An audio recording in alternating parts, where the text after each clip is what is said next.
This is the Mathematics Education Podcast from mathedpodcast.com.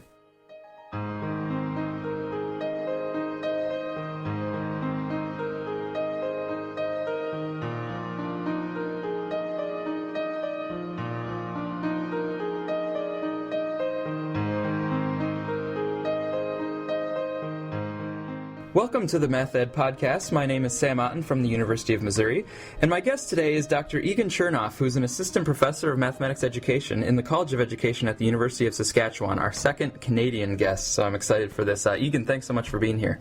Thanks so much for having me, and I just kind of want to take a moment here at the beginning and say I really enjoy what you're doing here with the Math Ed Podcast. I think it's a great idea. Well, thank you very much. I'm happy to do it. We're going to be talking about a couple things here.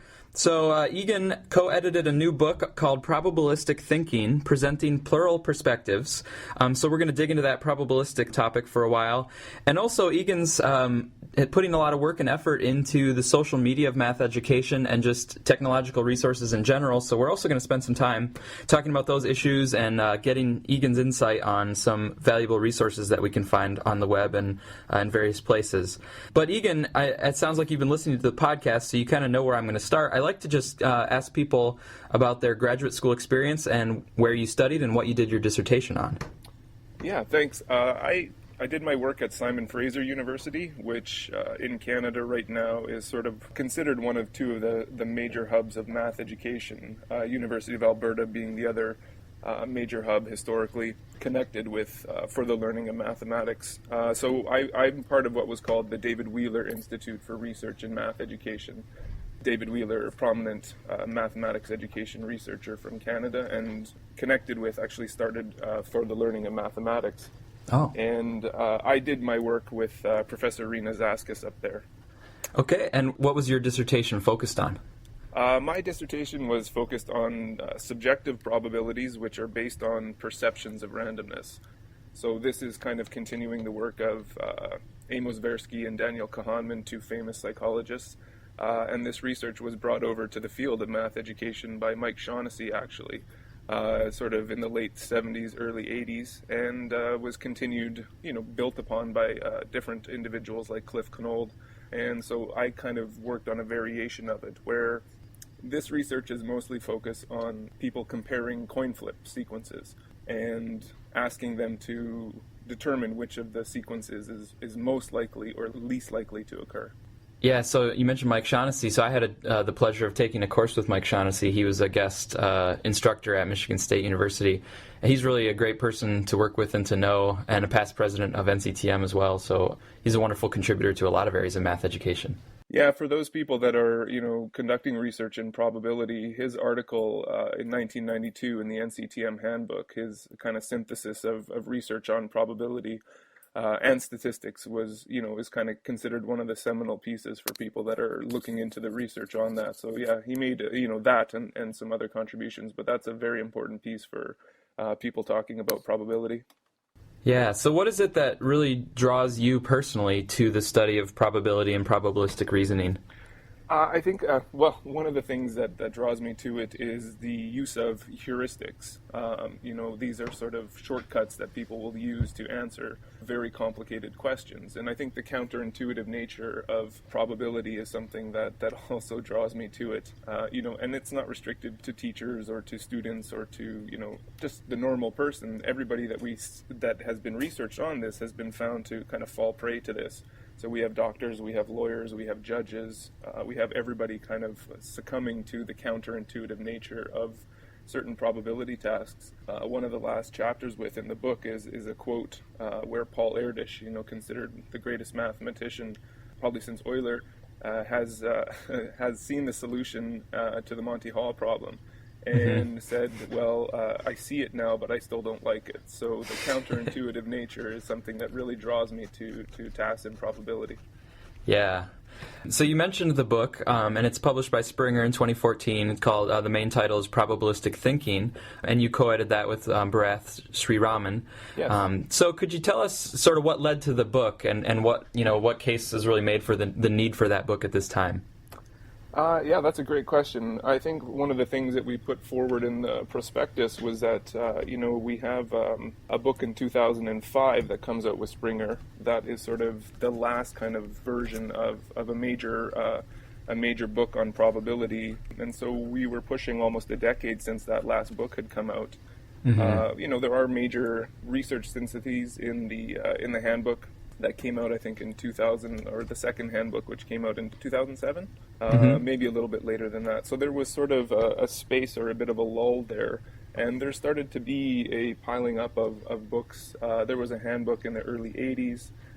We see a book in the early 90s on probability. This is Ramesh Kapadia and Manfred Brovsnik, which are sort of two of the main names in probability education. Then we see Graham Jones' piece come out in 2005. And so there was not timing necessarily, but this was sort of an opportunity to kind of continue with the transition, or the time in between seemed right for another book to come out on probability.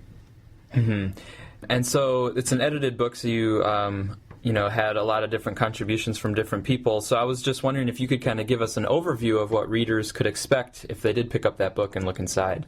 Yeah, I'm quite pleased, actually. We had 58 contributing authors, from around the world. We have 6 prefaces, about 29 chapters, and a bunch of different commentaries there. So what we tried to do, I guess my goal was to try and get everybody together, because I've seen a lot of people working on probability, writing articles, going to conferences, working at dedicated working groups for probability, but there seemed to be, some people would be here, but then other times other people would be missing. And we sort of had an opportunity with this book to kind of go big. And so that was one of the things that I decided to do, was I tried to go big and try and get everybody involved. And for the most part, barring, a few exceptions, we had pretty much the majority of the people contributing to probability and math education come on board. But the nice part is, I think, how that's been broken down. So we sort of have 4 main perspectives in the book. We have the mathematical and the philosophical perspective, and then we have the psychological perspective. Then we have sort of the stochastics, which is kind of a term for probability and statistics. And then we had the mathematics education perspective. So we're coming at the topic of probabilistic thinking from sort of 4 main perspectives. And it's nice to have a book, too, that doesn't just fall into one of those. I mean, this will allow people to read pretty comprehensively about the topic. I hope so, yeah. That's kind of the plan with it, was to, the more perspectives that you come at, the more you can put the subject in a greater context. So we tried to hit as many perspectives as possible, and in doing so, hopefully put probabilistic thinking in a greater context for people. So other than, the public at large being pretty bad with probability, but not even realizing how bad they are possibly, are there some other overarching themes or a kind of a larger point that the book makes as a whole? I think what the larger overarching theme with it is that, with respect to the field of mathematics education, those investigating probability are sort of slowly coming into sort of the mainstream notion of mathematics education. So we see a number of areas which are sort of clearly established. I mean, no one's doubting that research in algebra isn't a sort of a main staple of research in math education. And I think what we're seeing with this book here, and what's kind of been happening with those people investigating probability, we're sort of seeing a shift or a push into sort of the mainstream math education. So we're seeing books like this, we're seeing dedicated journals, we're seeing working groups, we're seeing the International Conference on Teaching Statistics coming along. So it's now in its 9th annual meeting coming up in July. So we're sort of seeing probability sort of separate a little bit, and it's not that people haven't been conducting research,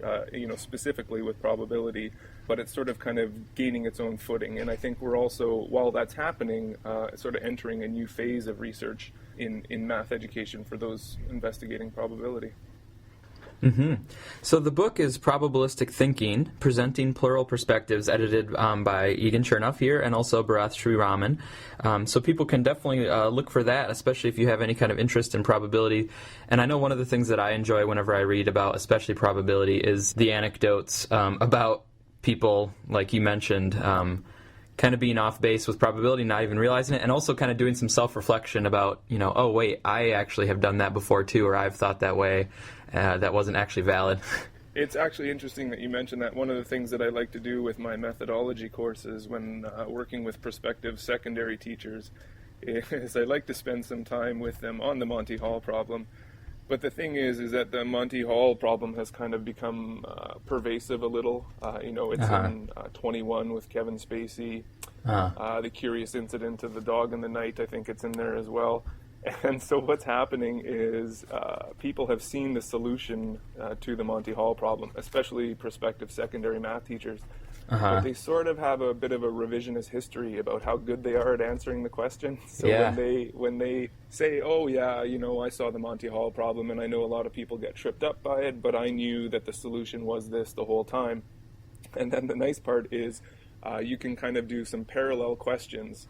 So like Bertrand's box paradox, which is sort of quite similar in a lot of examples, and they fall prey to the Bertrand's box paradox. And so I can kind of use that as a nice example to say, hold on a second, the first time you encountered the Monty Hall problem, maybe you weren't as sure about your answer to it as you kind of remember that you are with it. It's really interesting to see. Yeah. I remember my first experience was as an undergrad. I had a friend who was a stats major, and then I was a math major in math ed. And we heard about the problem, and we were like, no, that can't be the answer. We're like, no, it feels like it's 50-50. And both of us kind of were that way, but we had, kind of the stats ability and math ability, so we're like, okay, let's run a simulation and let's get some empirical kind of data. So we started running the simulation, and of course it comes out not 50-50. I won't give it away if people haven't heard the whole problem. But the simulations were not coming out that way, so then we had to really stop and think hard, and then we finally kind of like changed our perspective and said, oh, if we think about the first time you pick a door, what are the odds that you're right on that first choice? Once we reversed our perspective, we could kind of realize that, oh, that's a way to think about it that matches with the empirical evidence from the simulation. But no, I mean, for me, I was there with another person, so neither of us can revise that history because we have each other as witnesses to show that, no, we were thrown off by it at first for sure. So that's interesting stuff. I encourage listeners to explore the problem and these other related problems that you mentioned as well. The simulation is actually how Paul Erdős got over his initial response to it not being 50-50. He was shown a simulation and then said, okay, I see it now, but I still don't like it. Yeah. We could talk more about that, but I also, Egan, want to tap into your work that you're doing on social media and math education. So I want to first kind of plug there at Matthew Maddox on Twitter, and then you have MatthewMaddoxEducation.com. Through your Twitter account and your website, you sort of curate the various mathematics education resources that are out there. So I was wondering if you could just say a little bit about that endeavor that you've undertaken and sort of how it is that you approach your curation. Well, this is something that started out for me kind of, I think 2009 maybe, when I first got onto Twitter. What I'm trying to do is I'm trying to actively curate information in a variety of sort of digital repositories, I call them. So Twitter used to be one of the digital repositories that I had, where I would take a look at all this information that was out there, that was coming out on a daily basis, that was just kind of slipping through people's fingertips, like it wasn't being preserved anywhere. And there was lots of information that was coming, and the whole social media was just the social media wasn't starting. I mean, Twitter was out much earlier than that. I'm considered a late adopter to Twitter because I think it was 2005, 2006 where it really gets going, and I'm not getting there till 2009. So I started just curating information. So when it first started out for me, I just had to it had to meet a simple criteria, was that when I encountered this piece of information related to mathematics or mathematics education, I just asked whether it resonated with me. Not how it resonated, not why it resonated, just was this something that resonated with me? And if this information did resonate with me, I would preserve it. I would make it part of the repository.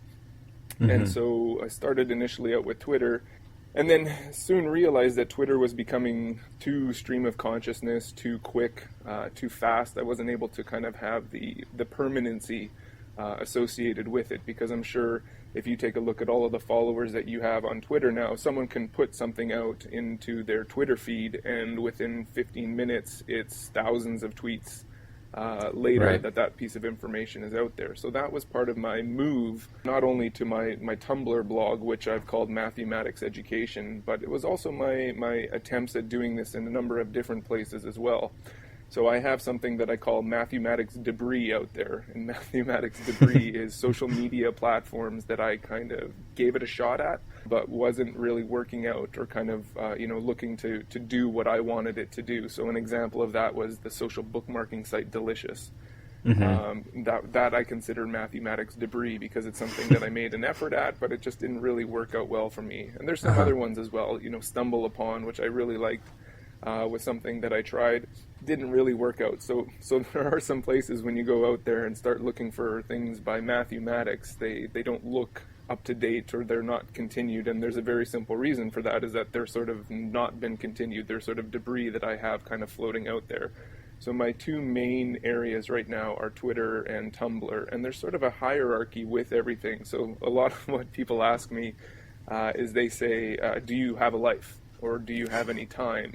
And the reason why is because it looks like I'm very active, but what I'm doing after a number of years has become very specific and very quick. It doesn't take me much time to do what I'm doing. I guess I would call myself, for lack of a better word, like a prosumer. So I have sort of an elaborate system of RSS feeds, of listservs, of all this information that's coming in for me, and then what I need to do is really just open my inbox for the internet. It's kind of like you would open your inbox for your email in the morning and you have a whole bunch of mail that's there for you, and you might star one, you might reply to one right away, you might leave a couple alone, you might delete some. Yeah. I have the exact same thing. So then what I need to do with my inbox for the internet is just sort of look at what level this hits for me. So the clearest of the clear signals will end up on my blog. And then what happens is anything that's posted to my blog is automatically pushed to a number of different places. So it's pushed to Twitter, it's pushed to Facebook, it's pushed to Google+. It used to be pushed to LinkedIn as well. So the person that is interested in following this information can pick their poison, if you will. Right. I'm not restricting you to be using Twitter to get this information or to be using Google+. So that, although it looks like you're quite active because it looks like you're publishing to 4 or 5 different places, you're really just using a few programs like If This Then That, and it goes everywhere with it. Yeah. So then it's just kind of determining, I have some things that are posted to Twitter that don't make it to the blog. But so there's sort of like a hierarchy amongst all the different social media platforms that I'm using. Right. But your kind of your best stuff or your favorites, they're on the blog, which means they get pushed out widely. Right. And so a lot of the stuff on Twitter gets pushed out as well to sort of Facebook, but it doesn't go to Google+, and it doesn't go back up to the blog as well. But this is where things sort of started to change for me, was that when I started posting things, I would start to post a few things that, didn't necessarily resonate for me the same way that I would actually post it. But then what would happen is sometimes those would be the posts that people would retweet the most, or the post that people would favorite the most. And then I sort of made a bit of a conscious decision that, hold on a second here, this isn't really just doing it for me now. I need to take into consideration that other people might find this of interest as well. So this sort of muddied the waters of what I post and what I consider, I had a new reason for something resonating for me, because it didn't necessarily resonate for me. But the fact that a number of people were favoriting something or retweeting something is now something that resonates with me. So the reason or justification for posting, shape shifts, and it changes, and it kind of grows as I continue to use it. My guest is Egan Chernoff from the University of Saskatchewan. And so, Egan, I know at the university you probably have some teaching responsibilities. You have your scholarship that you're undertaking that we talked about a little bit earlier. But I was just wondering how the social media and how this work that you're doing online, how that intersects with your teaching, or how it maybe intersects with your scholarship. So with the teaching, I think one of the things that I found, you might have this at your university as well. I don't know what it's called, but at the University of Saskatchewan, it's called PAWS, and it's sort of the online system, the student portal, where teachers can go in and they can, post homework, or they can send out emails, or they can do all of that information. Do you have something similar at your university? we have Blackboard, but I've used Angel before. There's some other ones too. Yeah, so what's really interesting for me is that I'm now using other social media platforms instead of PAWS, because I found that my information was getting to students quicker if I would post to them, hey, your homework sheet is up on Twitter, and I would use a hashtag that would have the class, so like hashtag ECUR312 is for one of the courses that I teach. Yeah. And students were getting the information through Twitter and through my blog, not so much on the blog as it is on Twitter, but they were accessing the information quicker if I had anything about the class. So it's sort of, I saw it as kind of a shift almost to where people were accessing their information, because they're checking into their social media accounts much more frequently than they are with their online student system. So even if it's just an indicator to them, it might not be the actual homework sheet for the week, but there's a way to say, hey, the homework sheet is now posted, and they see that, and then we'll go to access the information. So that's something that I've been using it for in the class. In terms of the scholarship, I think one of the things that I've been using it for is I've been using it to promote some of my material.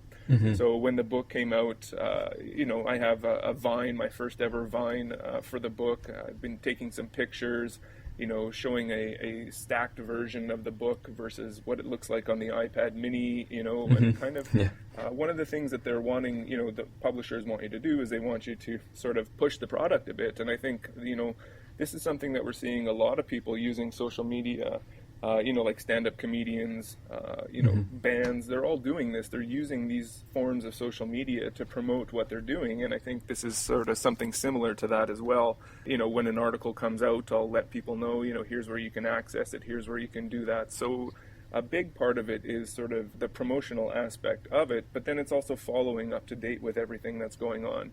So, one of the nicest things somebody said to me was one of my friends, Dr. Amy Mamelow, had an article that came out, and I wrote her an email, and I said, hey, nice article, and she wrote an email back and said, how did you know that it came out before I knew that it came out?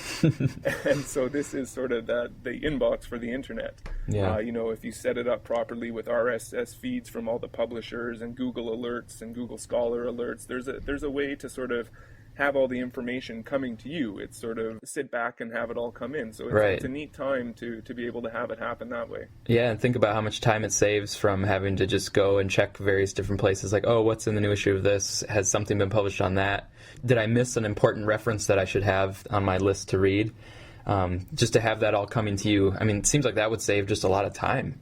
It absolutely does, and the best part is that this Web 2.0 that's sort of doing all this work in the background is that information is all coming to me, but I can be walking the dog, and it's happening, or I can be doing this, or I can be doing that. So it's sort of happening in the background, and then the beauty of it is if you set up that inbox for the internet, you get to choose when to sort of dip in and check what's in there. And kind of do with it what you will, but those email alerts and that is all happening in the background while we get to do all this other fantastic stuff. So it's really a really neat setup. Yeah.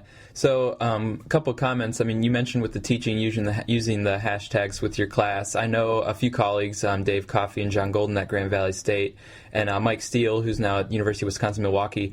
They've really used Twitter to kind of expand and deepen their classroom discussions about important topics in math education.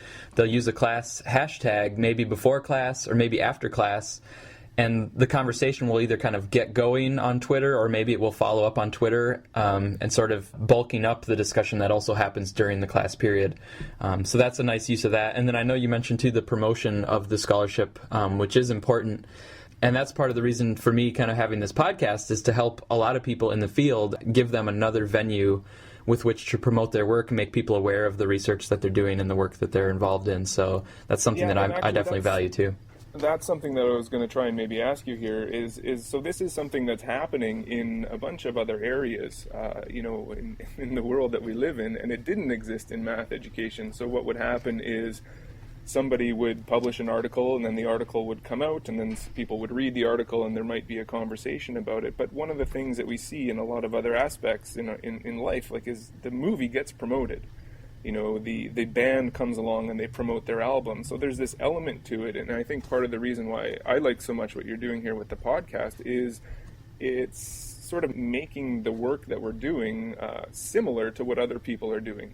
So someone will sit down and talk with the person in the movie, and I see that as sort of an element to it. Is that kind of what you had envisioned when you were thinking about the podcast? Yeah, I think definitely that's part of it. I think I think it's nice to hear from the researcher themselves, kind of in their own voice, what went into the work, what motivated it, what are some kind of key takeaways.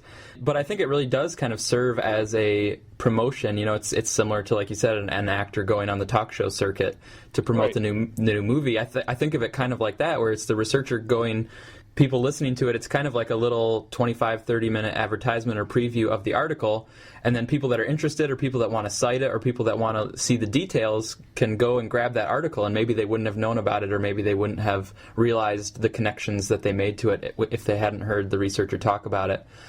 So I think that's definitely a big part of the podcast, kind of helping the researcher get their work out there. The other motivation for it was really to help the listener. I think, faculty in math education, graduate students in math education, and then teachers, I think it hopefully also benefits the listeners. Because for me, when I was in grad school, we would sometimes, we would read a lot of studies, a lot of articles, but sometimes we would have the author call into our class and sort of do a Q&A with us. Maybe it was a friend of like my instructor, or maybe somebody that's just willing to do that. Or a few times we actually had them on campus, so they'd stop in and visit our grad class and talk about their study. And what I noticed for myself was when we got access to the author and we heard them talking about the study and giving, maybe a little bit of the backstory, maybe some of the inside scoop, I always remembered those studies. I remembered the methods. I remembered, the motivation for it. I remembered the findings. Out of these, dozens and dozens of articles that I read, those ones always stuck with me, even years down the road. And so I felt like the podcast was a way to bring that, to others. Basically, just like I had an author calling into my grad class, this podcast can kind of be the author calling in to everybody who listens to it. And so hopefully it'll make them, it'll help the listener connect with the study more, and maybe it will even stick in their memory more because they actually heard the voice of the author talking about it. Yeah, it's sort of it's such a neat idea for me, and because we don't question it when it happens for a movie or when there's a band or when Breaking Bad is done. Everybody's sitting down and they're having this conversation about it, and they're talking to the people that are involved. And this technology that we have now, the ability to do this, is something that I see. I think what happened is, when I saw your podcast come out, it seems so natural, but then it also at the same time it's like, well, why wasn't anybody doing it? And then that's, I think, why I was so pleased, because it's sort of so right in your face, but then there's nobody that was doing it, and then you were just like, well, but I'll be doing it. And so it was just something that I saw on TV happening for all these other areas, and then it wasn't happening for research and math education, and then it was just sort of like just kind of snapped all together. I think it's a great idea. Yeah, and I think with podcasts you can have a very specific audience in mind. So only the people that it kind of appeals to are going to be the ones that go and download it and listen to it, and that's fine. That's kind of that's one of the nice benefits of podcasting. Right, yeah. Now, while you're here, I also want to kind of tap your expertise because, like you say, you have the internet coming to you and you kind of are doing the sifting and curating of these resources. So I was wondering if you could share with the listeners and myself some of the sort of most valuable resources that maybe we haven't heard of. Yeah, that's something that's kind of been a nice perk to what I've been doing, is to kind of start to find things, and I I'll share a few things with you, and I'm sure that some people will be familiar with some of the items that I'm going to share. But if you're not familiar with some of these, then I think that's quite interesting. So I kind of I thought about this question a little bit before we started having the conversation. So I've kind of broken them down into a couple of different categories, if that's okay with you. Yeah, that's great. So one of the things that I think we're finding a lot is video is taking off, sort of math casting or something similar to that. There's a bunch of great videos, but there's one group that I absolutely I think can do no wrong, and that's Numberphile, Numberphile, and Numberphile is, I think, one of my favorite attempts at popularizing mathematics through short videos. One of the ones that they've done that has just kind of really resonated for me. And they went in to look at how to order 43 chicken McNuggets. So what they're doing is they're going through the drive-through and they're trying to order a certain number of chicken nuggets. And what you're doing is you're getting into Frobenius numbers. So they have these very lovely ways of tackling some very, very interesting topics in mathematics, like Zeno's paradox. All these different topics are addressed by Numberphile. So if if I were to only have one recommendation, or if you haven't heard of Numberphile, I think if you're interested in math and the teaching and learning of mathematics, then be prepared to spend an afternoon watching a bunch of Numberphile videos. They're fantastic. Oh, great. And connected to that, there's some other ones. There's an honorable mention that I don't think is as widely known, which is known as Art of the Problem. So we're seeing a bunch of different people that are sort of using YouTube to create these videos. Art of the Problem, Mathalicious is probably something that people are quite familiar with. These are kind of kickstarted or crowdfunded. Some of them have been crowdfunded to kind of get going. So those are some of the video sites that I've definitely spent some time. The other category that I had for you is audio, because I like to walk and I like to walk my dog, but I also like to be kind of listening to things as it's going on. So obviously we have to plug the Math Ed podcast here. Thank you. That's something that is definitely in the earbuds every once in a while. But there's another one that's called Relatively Prime, which was also crowdfunded, and the gentleman, I think it's Sam Hansen maybe, I'm not sure, I can't remember the name, but this was a person who's gone around and done 10 particular episodes and has a very broad approach to the topics that are being covered, but it's been done quite well. Also in terms of audio, there's Marcus du Sautoy, mathematician in the UK, has done a podcast called A Brief History of Mathematics, which I think is really well done. And there's a couple of other ones, Math for Primates. There's a BBC podcast, More or Less Behind the Stats, which I think is something that would be of interest to people as well. And you can find these links, these audio video links, on my website. I have a link at the top that says audio video links, and a lot of these are mentioned there as well. Mm-hmm. But the last thing I think that I wanted to mention is that if you're interested, there is a group or a community, I guess, on Google+, which has been started by Radar Mosvold, who's also heavily invested in social media for math education. He has a math education research community. So there's lots of people that are involved in the community that are talking about different topics and kind of keeping up to date with each other and what's going on. So I would definitely recommend that. And the last thing that I would recommend is, if you're into blogs and you're interested in following blogs, but you think that there is absolutely no way in the world that you could keep up with all the blogs that are out there, you're right. But fortunately, there's been a group called mathblogging.org whose sole purpose has been categorizing, organizing, taking all the blogs that are out there and sort of doing the task that we all think is too difficult to do because we don't have the time. Well, fortunately, there's a group of people that are organizing all of the blogs dedicated to math education there as well, and they're a lovely resource to sort of navigate that sea of data or too much information there. They're doing a great job with it. So those are some of the things that I would definitely recommend if you're not. And if you're a fan of a new approach to journalism, the rock star statistician Nate Silver has started a new website recently called 538, and he's taking quite a unique approach to a lot of the journalism that's going on out there. I would definitely give that a plug at the end. My guest is Egan Chernoff, who, as you can tell, is a wonderful curator of mathematics education resources on the web. His website, mathematicseducation.com, has links to all these things that he was mentioning, as well as a lot of other resources, so that's one that you can definitely make your way to if you want kind of that clearinghouse to be able to find these other great resources. So, Egan, I have one last question for you, and this will now change directions once again, but this is actually stepping outside of math education. If you weren't in math education as a field, what would you see yourself doing? Yeah, that's an interesting question. Well, part of the reason that I got into math was in university, chemistry. I can't remember if it was inorganic or organic chemistry. One of them just became too difficult for me. Chemistry was sort of my plan when I originally got into university. That was sort of the route that I was going down. Mm-hmm. And then one of them was just sort of like did not agree, and that's kind of what kind of got me going into math. So who knows? I might be in a lab somewhere if I was able to get through that. And there was a brief period of time where I actually think I wanted to be a letter carrier, something about the walking and just kind of maybe being able to have the headphones in and doing that. But one of the things I think now, kind of pushing on 3-4 years, of just intense listening to podcasts and to radio shows is I think at some point maybe I'd like to, if we were in a different existence, I'd be hosting a radio show somewhere. So that's something that I think is now sort of, if I were outside of math education, that's something that I'd look at trying. I don't know how successful I'd be, but it's something that I think appeals to me in some way. Yeah, definitely. Well, Egan, thanks so much for talking about both your new book on probability thinking, but also the work that you do, kind of sifting through the web for us. So thank you so much for being here.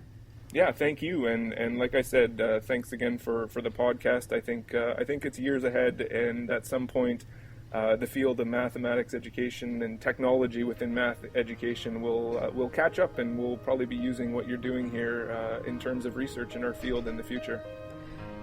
Egan Chernoff is an assistant professor of mathematics education at the University of Saskatchewan.